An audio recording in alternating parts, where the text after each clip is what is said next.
나름 말하자면 현대에서 사실은 뭐 1세대도 아니고 2세대 한 3세대나 2.5, 3세대에 예. 속하는 사람이라 명회장님 직원에서 이렇게 모시고 경영을 하고 가까이 계시는 1세대, 2세대 이런 식으로 해야만 이게 객관성이 보장되니까 그분들이 다 좀 더 가까이서 직원에서 모시고 그래서 아시는 게 많겠지만 나는 사실 그렇지는 못했어요.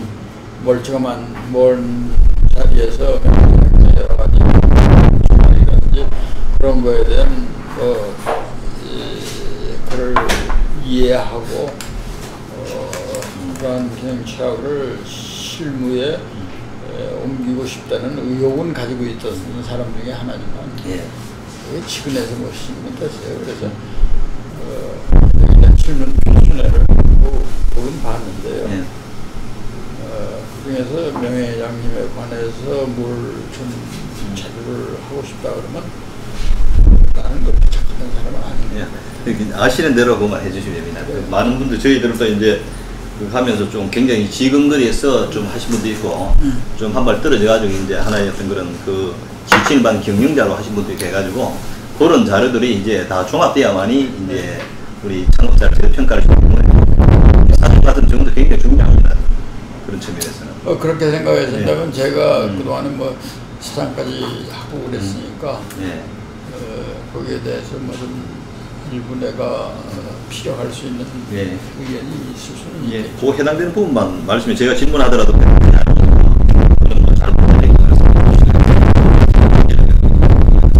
또 이렇게 대단하게 저희 학교에서 이제 하다 보니까 우리 기록화 그리고 영상도 좀 자료를 남겨놔야 되기 때문에 뭐 옛날 같은 경우 녹음만 하면 되지만 지금 앞으로 이제 영상 이런 것도 예술적인 분야 들어가기 때문에 뭐 특별히 나와야 명예회장님에 관한 자료는 많이 나왔잖아요, 그죠? 책으로는 굉장히 많이 나왔는데 실질적으로 이렇게 같이 경험한 분들 직접 구술을 이런 것들은 거의 없거든요. 그래서 앞으로 뭐 최근 이제 어떤 이 땅에 태어나 자선을 바탕해 가지고 그분이 어떤 그런 주관성이 들어가지고 이거 만들다 보니까 직접 어떤 육성 어떤 그런 이 자료들 굉장히 소중하다 생각에 저희들이 이제 남겨놓은 거죠. 지금 처음부터 돌아가신 지도 이제 11년이 지나고 물론 책은 많이 나와있지만은 이제 같이 했던 분들이 다 이제 뭐 돌아가시나는데 이런 자료를 보고 나기 굉장히 힘들어지거든요. 그런데 현대가 좀 취약해요. 그런 부분에서. 현대가 많이 취약해. 뭐 자료 정리라든가 자료 정리라든지 이런 것도 잘 안 돼 있고 예를 들면 사업도 분변한 사업이 없고 그냥 검사하고 이러한 그거밖에 없었지 하나의 그 어떤 뭐를 상징적으로 남긴다든지 그런 거에 대해서는 이제 잘못했다는 생각을 해야 돼요. 시간 내주셔서 굉장히 감사를 드립니다. 먼저 오시느라고 고생 많으셨어요. 어떤 우리 구술 어떻게 해야 되는지 이게 참 제가 카메라 앞에 서니까 그냥 편하게 해주시면 됩니다. 어떤 구술과 정리의 편을 위해서 우리 이제 구술자 전 면담자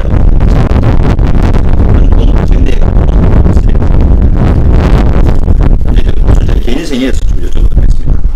구술자 유년 시절에 대해서 좀 말씀해 주시겠습니까? 생년월일부터 해가지고 뭐 고향이라든가 가족 관계 이런 것을 좀 간략히 말씀해 주십시오. 전 뭐 해방 전에 태어났어요. 43년 해방 맞기 2년 전이죠. 사실은 전 그 개성에서 태어났어요. 지금은 북한에 소속돼 있죠.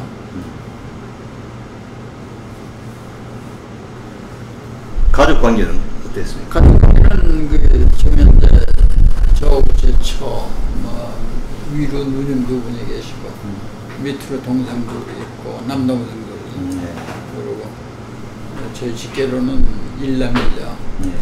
걔네들이 또 다 애들을 가져가지고 지금 현재 우리 손녀가 셋이고 손자가 하나.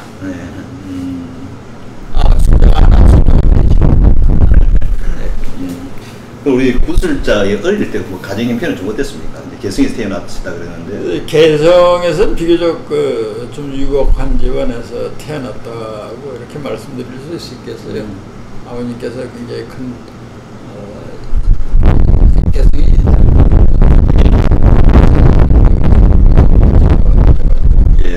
유복하게 태어나서 그 유년기를 좀 응석바지로 이렇게 자랐어요. 예. 더구나 또 그때는 아들에 대한 선호가 굉장히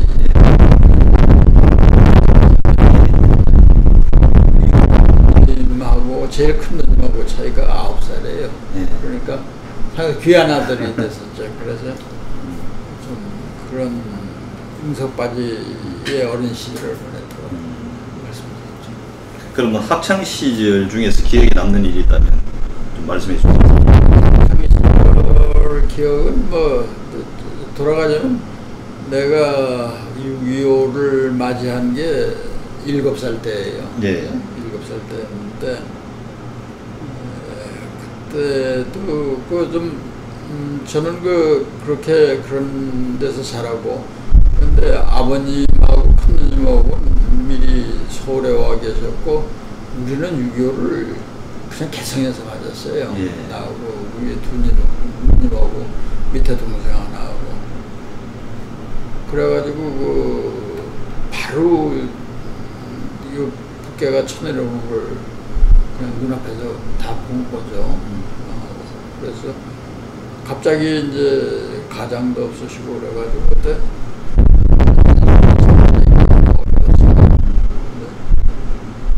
그때 기억에 남는 게 하면서 그 폭격기가 왔다 갔다 하는 거에 대한 두려움이라든지 이런 걸 몰랐었던 것 같아요. 하다 철부지였었는지 네. 뭐 용기가 있었는지 모르지만 그래서 나가서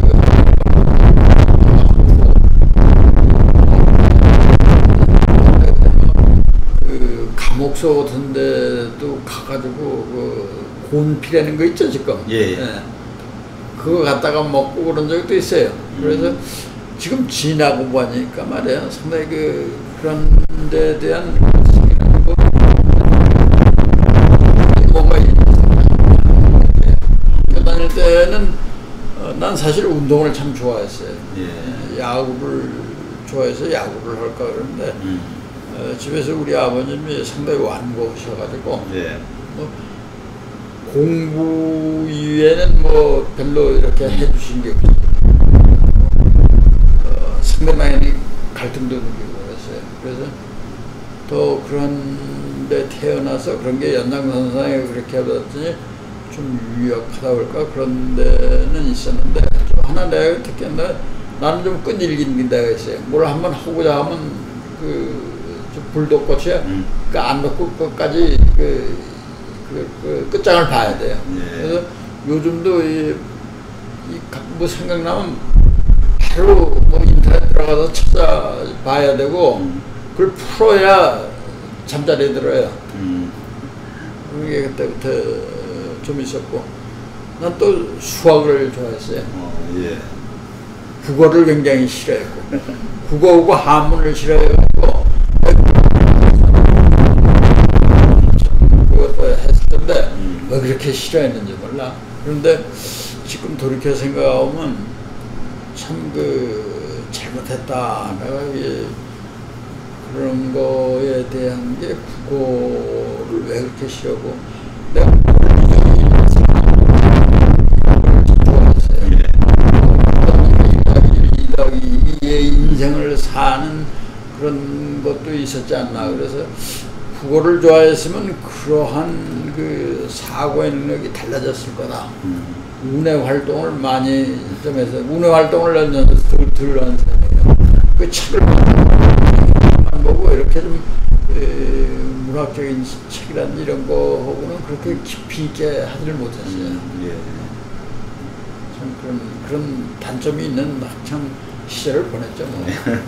그럼 대학 생활은 좀 방황도 오고 대학생활은 그냥 노는데 많은 시간을 보냈어요. 무슨 과로 들어갔죠? 그럼 수학을 조선과. 조선과로 들어갔어요. 예. 조선과 들어갔는데 그 조선과 들어간 놈이 첫 번 하나를 내가 그 재수했어요. 네. 첫 해에는 내가 뭔 일에 그 건축 토목을 지원을 했어요. 그래서 떨어졌어요. 떨어진 게 하나는 국어 점수가 개판이었어요. 국어 점수가. 근데 그걸 못하고 물리도 잘 나오고 그랬는데, 재수를 해가지고 그 다음에 그 건축을 계속 할까 안 할까 갈등을 좀 느꼈는데, 그때가 이제 내가 고등학교 졸업할 때 62년도예요. 그러니까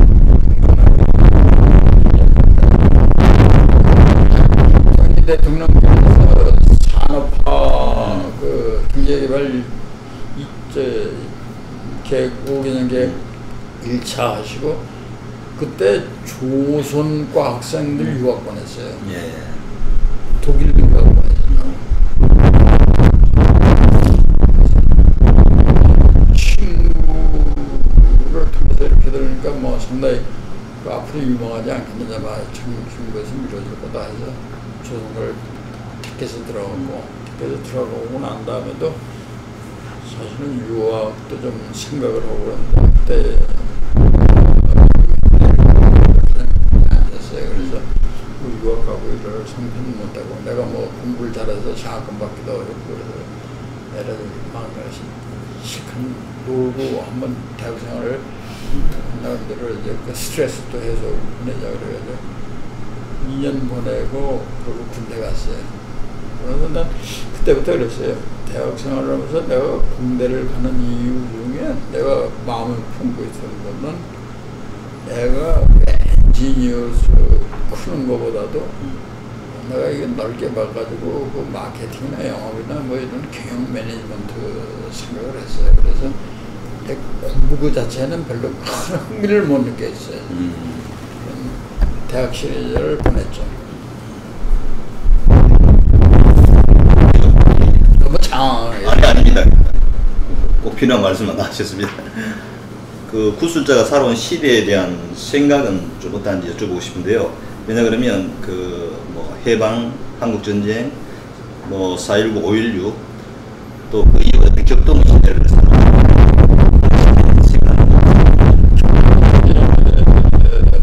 필요 없어요. 해방이 됐고, 그다음에 6.25를 맞았고, 또 5.16 군사혁명이 나오고 4.19 혁명 거쳤고, 뭐 12 사태도 나오고 11.6 사태도 나오고, 내가 또 그 수능 시험이라는 게 내가 학교 들어갈 때 생겼어요. 그리고 고등학교 들어갈 때 무시험 제도가 생겼고, 그리고 대학교 들어갈 때 무슨 수능 시험을 전국적으로 쳤고, 그다음에 체육 실기 시험 해가지고 이것도 상당히 시험에 차이를 줬고, 내가 보면 지금은 좀 내가 조금 나은데 참 허약한 체질이었어요. 그것도 내 점수를 못 따는 것 중에 하나였다고. 그러한 교육도 여러 가지 시대적 환경이 바뀌어졌는데, 지금 생각하면은 참 조금 후회스러운 것도 있어요. 학창 시절 또 보람 있고 알차게 보낼 수 있는 것도 있을 길도 있었다는 생각. 두 번째는 뭐 5.16 이후에 박정희 대통령의 그런 여러 가지 정책에 대해서 뭐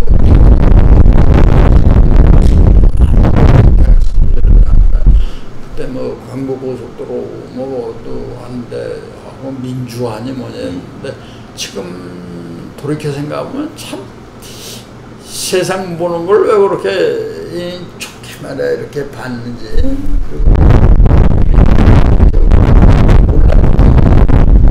어떻게 돌아가는 거에 대한 걸 몰랐기 때문에 참 바보 같은 짓을 했단 말이야.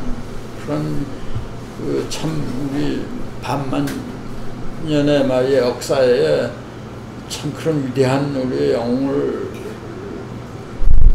맞이했는데도 말이야, 그 가치를 모르고 그런 뛰었는데 시간을 마감했다는 게 대해서 후회스러운 분 많아요. 그럼 우리 구수자의 어떤 그런 뭐 가치관 또는 삶의 좌우명 같은 건 있습니까? 글쎄요, 가치관이라든지 뭐 이런 거에 대해서는 나는 항상 주장하고 있는 게 이 사람 살면서 말이에요.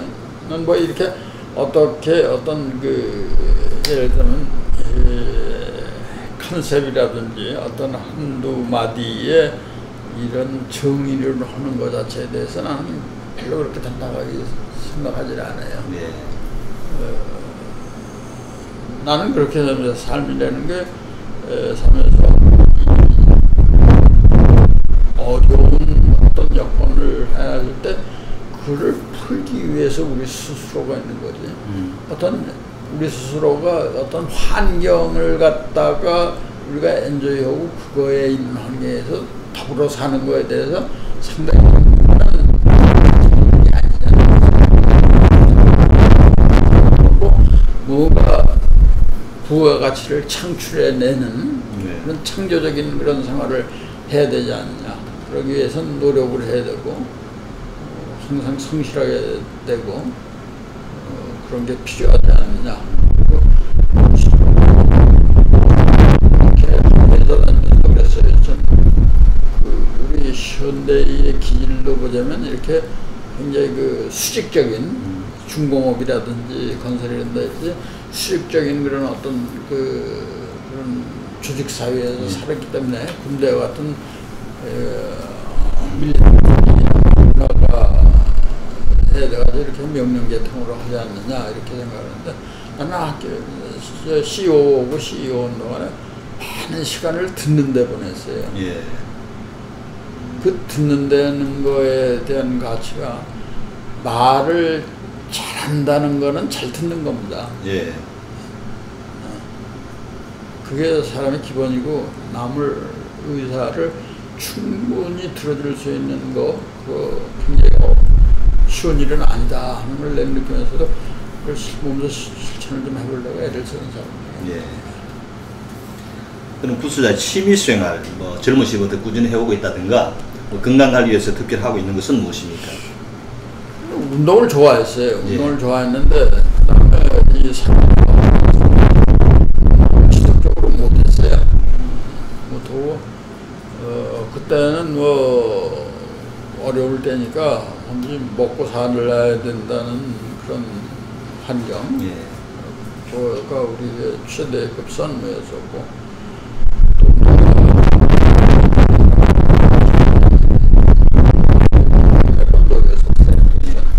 처음에 그 산업은행을 제가 간 게 대해서 공대 나온 사람 왜 은행을 갔어 이렇게 생각하실지는 모릅니다. 그때 산업은행은 1차, 2차 5개년 계획을 하면서 중심 축구를 했거든요. 예. 그래서 펀딩 리소스 그런데 가게 되면은 좀 더 넓은 세상을 볼 수 있지 않느냐 우리 산업 자체에 대해서. 그러고 나서는 내가 어디 가서 내가 기여할 수 있는 산업체로 가겠다 하는 생각을 했었어요. 그러고 들어갔기 때문에 4년 후에는 손을 털고 나왔어요. 산업에서 나와가지고 사실은 현대중공업에 바로 오지 않고 동남샤프라는 회사에 갔었어요. 미디움 스케일 그 회사였었는데 그 전기전자 업체에 있었어요. 네. 처음 우리 TV 리모트 컨트롤 TV를 예. 처음 만들어낸 회사입니다.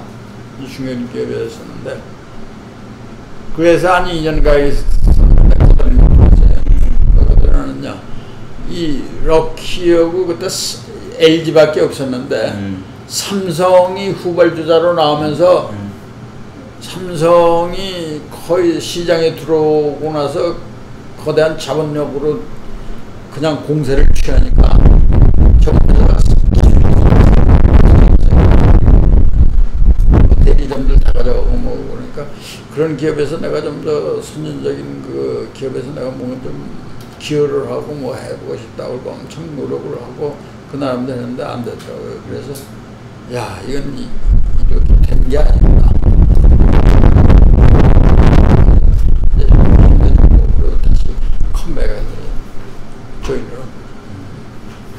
그럼 지금 어떤 특별 취미 활동하고 있는 것은? 지금 내가 취미 활동하고 있는 거는 이제 좀 골프 치고 책 읽는 걸 상당히 좋아해요. 예. 경영하는 책 많이 좀 상당히 많이 읽은 축일 거예요. 예. 요새는 그 우리 문화 역사에 대해서 많이 좀 그랬어요. 우리 문화, 우리를 너무 모르는 것 같아요. 내가 해외 생활을 한 11년, 12년 했어요. 예. 해외 생활하면서 해외에 대해서는 좀 알고 해외에 대해서는 뭘 안다고 껍죽거리고 다녔는데, 야, 이게 사람이 나는 거꾸로 살았구나.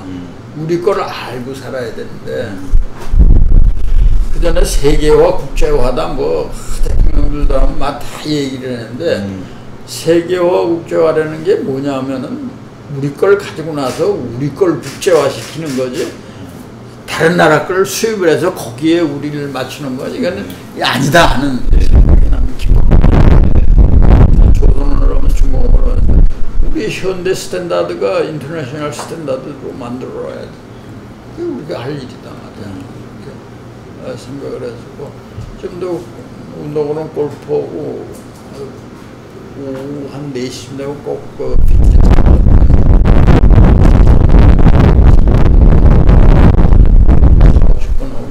달리기도 이제 걷는 것도 한 50분 이런 스트레칭도 좀. 예. 자, 그럼 부서 직장 생활에 대해서 좀 여쭤보도록 하겠습니다. 아까 잠깐 말씀하셨는데 1970년 2월에 산업은행 여기 대학 졸업 첫 직장이니까. 첫 직장이죠. 군대 갔다 오고 나서 첫 직장으로 거기 들어갔어요. 예. 그래서 대형 조선소의 사업상 검토를 제일 처음에 사실은 현대가 들어오질 않았어요. 예. 지금 돌아가신 분 누구야? 남궁원 호지 그 양반이에요. 대한조선공사를 인수한 그 남궁호가 아들이 남궁원지 뭔지 모르겠다. 한번 찾아보세요. 네. 그 양반이 사실은 처음 하겠다고 들어왔어요. 근데 산업은행에서 비토를 놓았다고. 너무 스케일이 감당할 수가 없단 말이야. 예. 그래가지고 사업성검토에 겁을 내고 난 다음에 현대중공업이 72년도인가 이렇게 들어왔어요. 그래서 그때는 사업성검토를 하지 않고 그냥 소요자금만 산출을 해가지고 이제 지원을 했는데, 이제 생각하고 지금 와서 생각하면 그것도 아까 모두에 내가 박정희 대통령의 민주화 뭐 이런 거에 대해 얘기했다시피 참 그 좁은 세계에서 본 게 얼마나 큰 오류를 낼 수 있는가 하는 거 말이에요.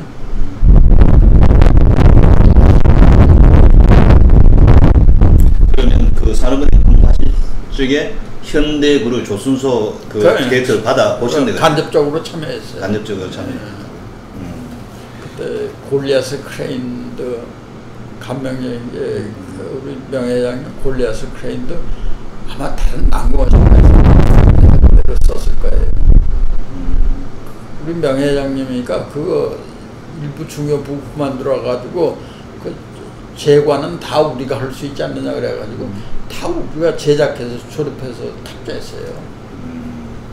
그러면 아까 좀 그 산업은행 근무하실 때 이제 그 현대 조선소를 만들겠다고 설립 찬스를 넣었을 때 그 대한조선공사는 이제 거부를 했다 아닙니까? 그렇죠. 그러면 현대조선소는 여러 가지 그 당시 대한조선공사는 현대조선소가 훨씬 더 오랜 기술력을 갖고 있었지 않습니까? 네.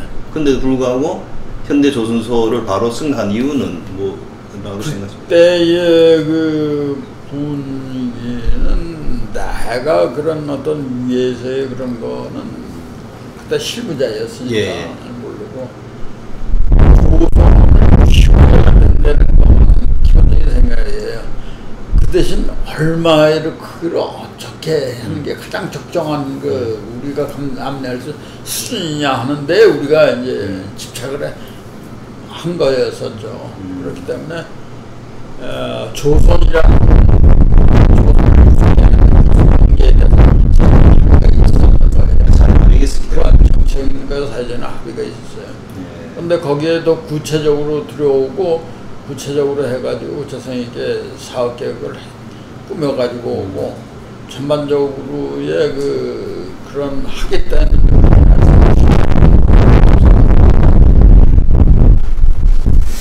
그러다 이제 1976년 11월에 현대중공에 입사한 것으로 되어 있습니다. 그 회사를 옮긴 특별한 이유가 있습니까? 지금 말씀드렸다시피 첫째 직장은 난 성공적으로 보냈어요. 매일 배웠으니까 우리나라 산업 규모라든지 국제 산업이 어떻게 돌아간다 하는 것도 봤었고 그때 지금 현대제철이 인천제철의 전기로 해가지고 상당히 사업 실패도 받고 여러 가지 그때 펀딩 회사에 있었는데 그런 여러 가지 문제도 봤었고 두 번째 직장에서는 내가 생각했던 대로 안 되고 여러 가지 사업이라는 게 이게 어떤 규모가 돼야지 그렇지 않고는 이런 자본주의 사회에서는 살아남기 어렵다는 걸 말하고 또 내가 생각하는 게 이제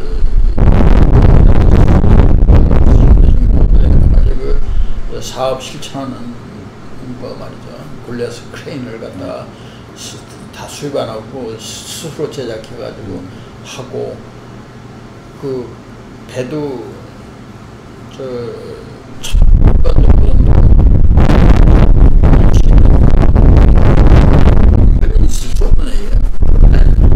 엄청난 그때로 말하자면 쇼크를 받은 거지 뭐. 야 이게 가능하고 이게 되는구나. 이제 근데 들어온 거지. 공채로 들어왔으면 특채 형식입니다. 그때는 간부사원으로 들어왔어요. 내가 뭐 6년이라는 세월을 풀려보냈기 때문에 간부사원으로 들어가지고 과장으로 처음 들어가지고 조선으로 바로 가지 않고 플랜트 사업으로 갔어요.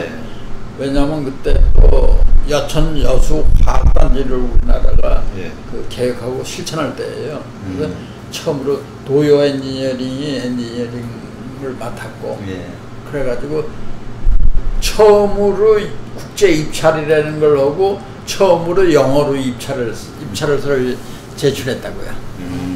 이때. 그럼 여천석유화. 예. 그래서 그걸 봤기 때문에 조선지만 이러한 공장을 만들고 하는 데 대해서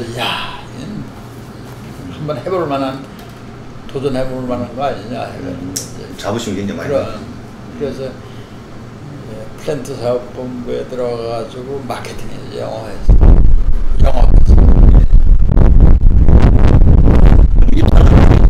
회사 분위기는 좀 어땠습니까? 회사 분위기는 뭐든 달굽새 하자 말이야 하면 된다.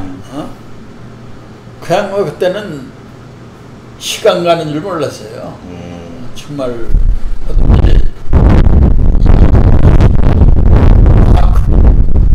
정말 이 세상이 품 안에 들어온 것 같이 말이지 뭔가 그 느낌이 그랬어요.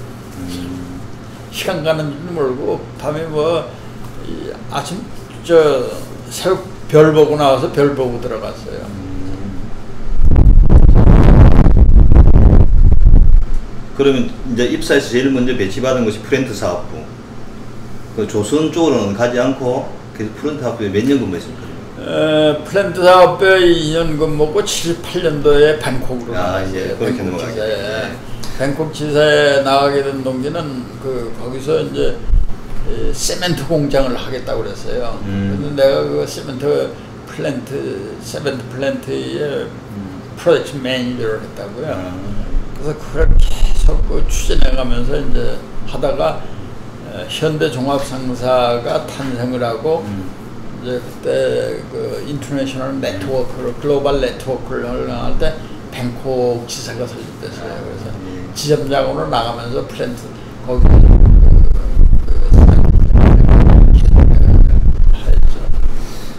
창업자의 첫 만남은 어떻게 이루어졌습니까? 창업자와 첫 만남은 사실 뭐 그때 이제 연초면 명예회장님이 전 서울에 있는 간부사원들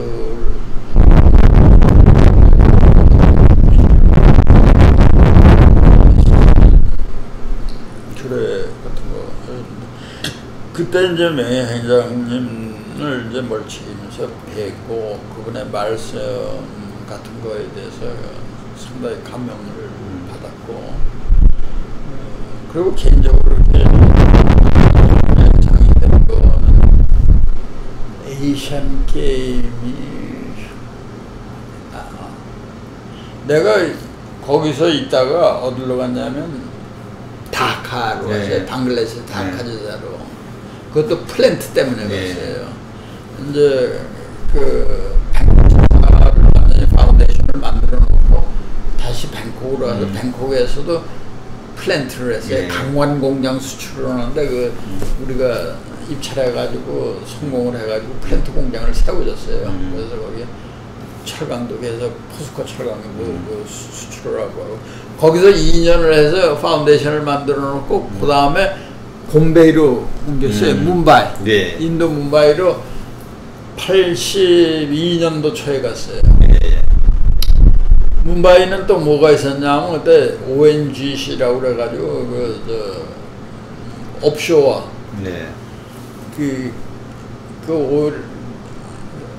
ONGC가 뭐냐면 Oil and Gas Corporation of India예요. 인디아의 수기공장. 거기에 옵쇼 플랫폼 입찰이 많이 나왔어요. 그래서 그걸 담당을 하고자 이제 거기 가서 그거 제가 수주하는데 그 역할을 했고.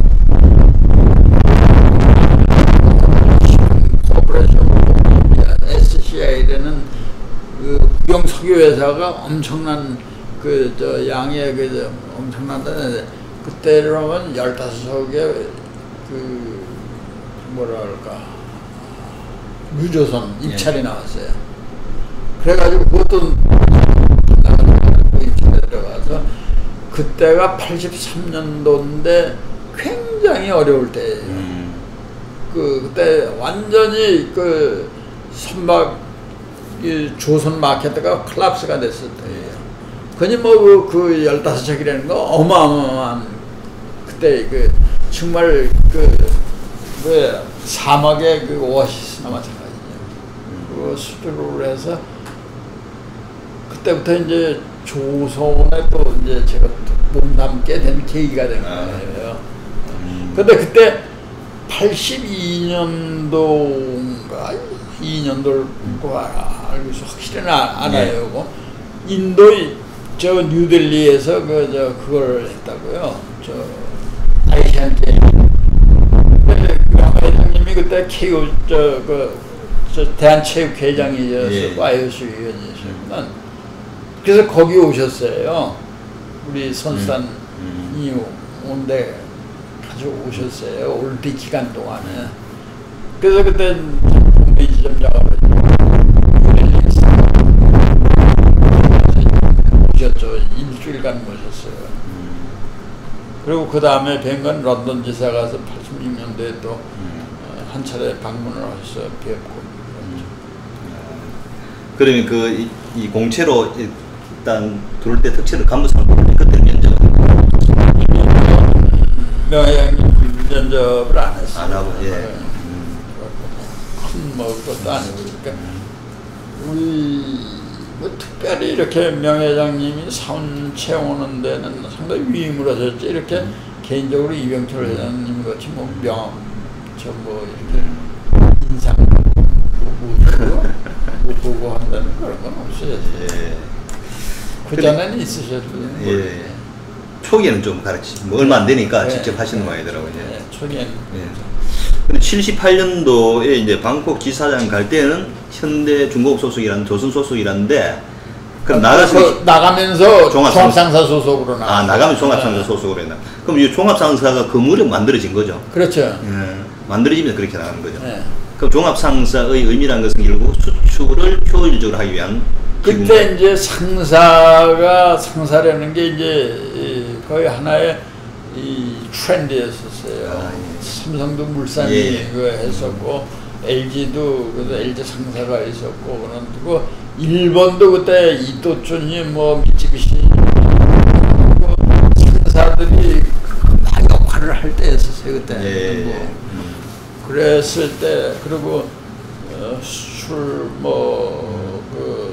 이 하나의 정부의 그 근본적인 큰 정책 중에 하나였어요.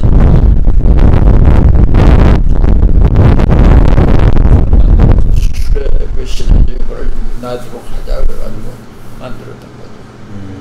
그러면 일단은 이 상사가 달라지잖아요. 중공업하고 이제 이 종합상사대 보면 그때 종합상사 정의영 사장이 사장이었었죠.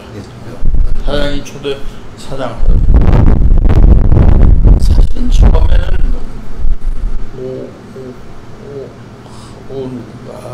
누구 잊어버렸다. 그 정영 사장이 하셨어요. 근데 그때의 그 종합상사에 이제 간부 사원들 많이 하고 그때 공채를 많이 했어요. 대대적인 채용을 많이 했어요. 그때 들어왔다가 탈락한 사람 상당히 많았어요. 현대 그러니까 밖에서 이제 보기에는 굉장히 추진력이 강하고 뭐든 막 밀어주고 막 이런다 그래서 그러니까 회사 들어오면 자기가 뜻하는 거를 모든 걸 다 할 수 있을 줄 알고 들어왔다 가만히 보니까 그게 아니거든 회사가. 그래서 탈락하는 사람이 많았어요. 도 외부적으로 볼 때는 굉장히 저분이 추진력만 강하고 뭐든지 그 배심 좋게 막 밀어붙이는 그런 스타일이지 않느냐 이렇게 생각하는 사람들이 아직도 많은데 절대 그거 아니에요. 명 회장님만큼 치밀하게 생각을 하고 일단 그게 가능성이 있을 때 추진을 하실 때 한 번 추진을 하다 결심하시면 그 의지를 안 꺾고 어떻게든 성사시키는 그런 의미였지. 아무나 그냥 이렇게 무대포를 밀어붙인다.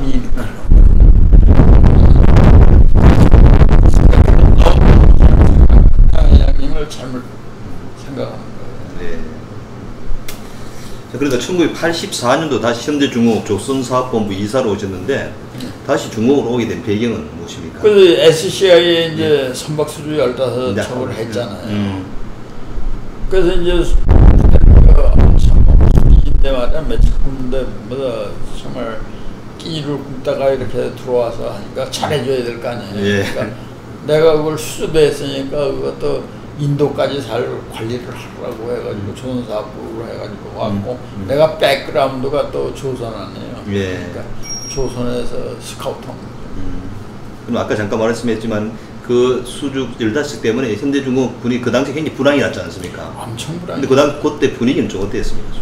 아유 그때 말도 돼. 내가 그 들어와가지고 85년도 이제 본사 근무를 하고 계약관리부 했어요. 조선 계약관리부라는 거는 신조선 수주를 하게 되면 그 컨트랙 매니지먼트예요. 그걸 전부 계약이 수립돼가지고 인도가 될 때까지 그 모든 선주와 커뮤니케이션을 이 계약관리부에서 하고 모든 그 자료라든지 모든 걸 다 해요. 그래서 완전히 인도할 때까지 인도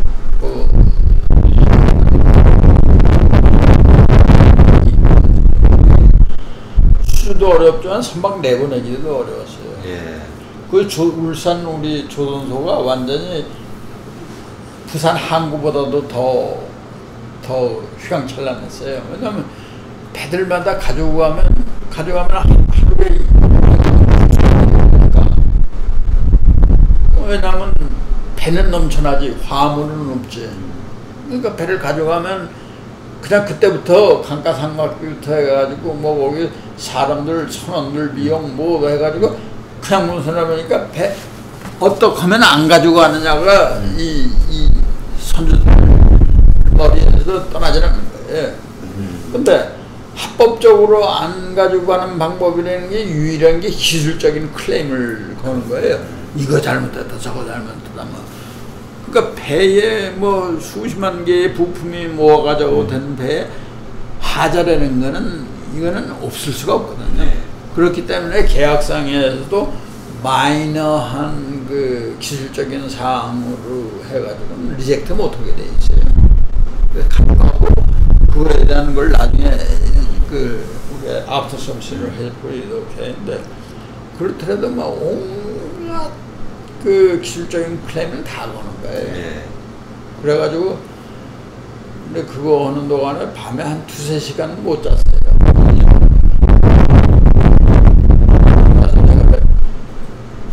그냥 그 시달려고 정신적으로 핍박해져가지고 또 동남아 생활을 하면서도 굉장히 핍박했어요. 왜냐하면 이 동남아 사람들이 우리보다도 영어도 훨씬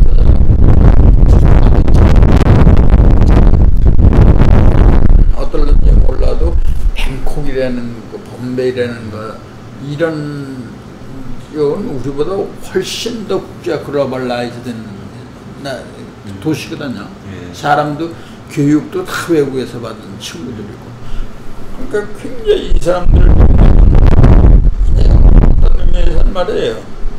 이 무슨 딜을 추진하면서도 항상 그 염두에 두고 크로스 체크를 안 하게 되면은 이 false information 그냥 거짓 정보들을 횡행하는 거예요. 거짓 보고도 들어오고 그런 데서 살면서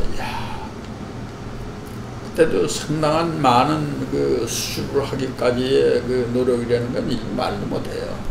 근데 또 본사 들어가가지고 2년간 그러고 하니까 탈진이 돼가지고 급성 간염에 걸려가지고 병원에 갔는데 나보고 그 의사가 당신 이렇게 될 동안에 어떻게 참았느냐고 그러더라고요. 그 뭐 피 검사를 하는데 GPT 그러니까 400보다 1000까지만 올라갔다고. 난 그때까지도 난 간이 뭐 어쩌고 저쩌고에 대해서는 알지도 못했어요. 그러고 나서 한 2~3개월 그거는 뭐 치료제도 없어요. 가만히 앉아서 그냥 그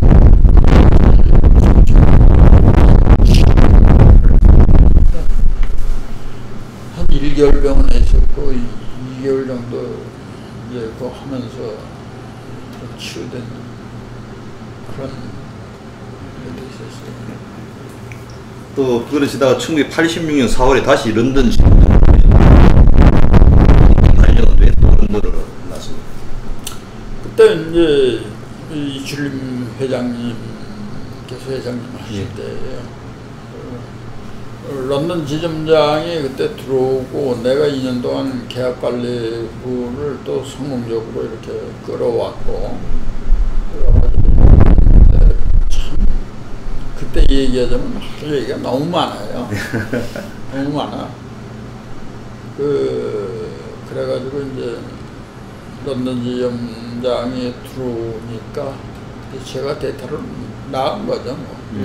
해가지고 가서 거기 가서 선박이 어려울 때 그때까지도 어려웠어요. 선박 영업을 좀 해라 그래서 나와서 구주 전체의 본부장 겸 그럼 그때 그 런던 지점 분위기는 물론 그 전에 이제 주벨 산업항 할 때는 런던 지점이 굉장히 활성화되어 있을 때 아닙니까? 그때는 주벨 산업항하고 뭐하든 그때는 그것만 아니라 조선도 그렇고 처음에 14년도 뭐 이때 처음 우주의 그런 자재조달본부에서 했어요.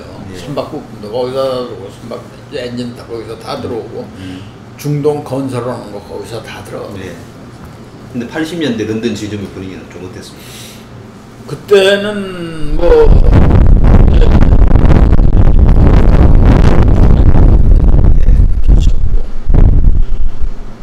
그 런던이라는 데가 이 해상교통의 중심, 해상과 관계된 거에 대한 그 중심이 아닙니까? 네. 영국이 오션 엔지니어링이 제일 많은 나라입니다. 예.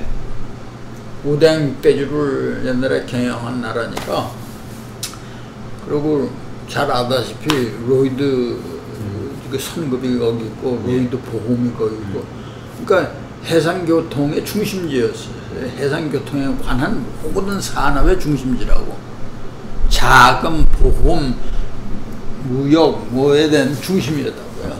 그러니까 거기에 조선시장이 중심지라고 봐야죠. 세계의 중심지. 그때도 지금 80년대에는 전반적으로 세계 경기가 굉장히 불황이라 조선사는 불황인 시절 아니었습니까? 그럴 때에도 거기의 분위기는 좀 굉장히 냉각돼 있었죠. 냉각돼 있었는데 거기에 돌파구를 또 제가 처리한 게 AP 몰라라는 대형 선조와로부터 VLCC 4척을 제가 수주를 했어요. 86년도에. 87년도에. 87년. 네, 86년도가 86년 말인가 7년도. 제일 큰 회사입니다. 예. 특히 컨테이너선으로는 타의 추정을 불허하는 그런 회사예요. 그런 회사와 관계를 맺고 제가 그 물꼬를 트고 그거 아마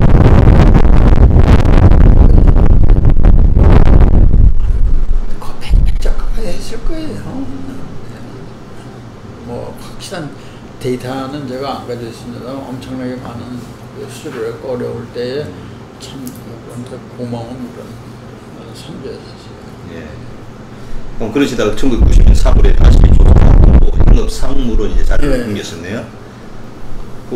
요때 이제 완전히 또 지점에서 오셔가지고 이제 영업 파트 이제 책임자가 된 거죠. 그렇죠.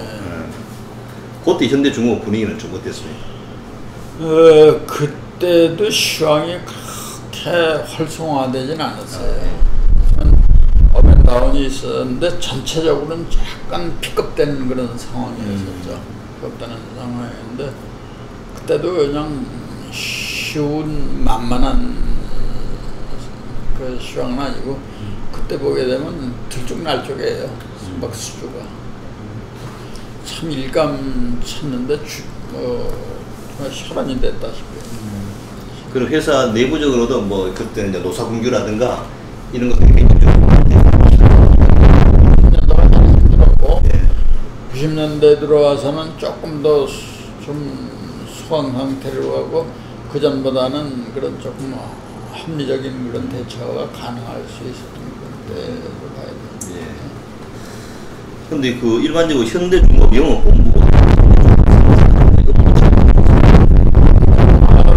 부사는 이제 그 전 세계는 이제 상품을 전부 취급하고 우리는 우리의 현대중공업 자체에서 제작하는 그 제품만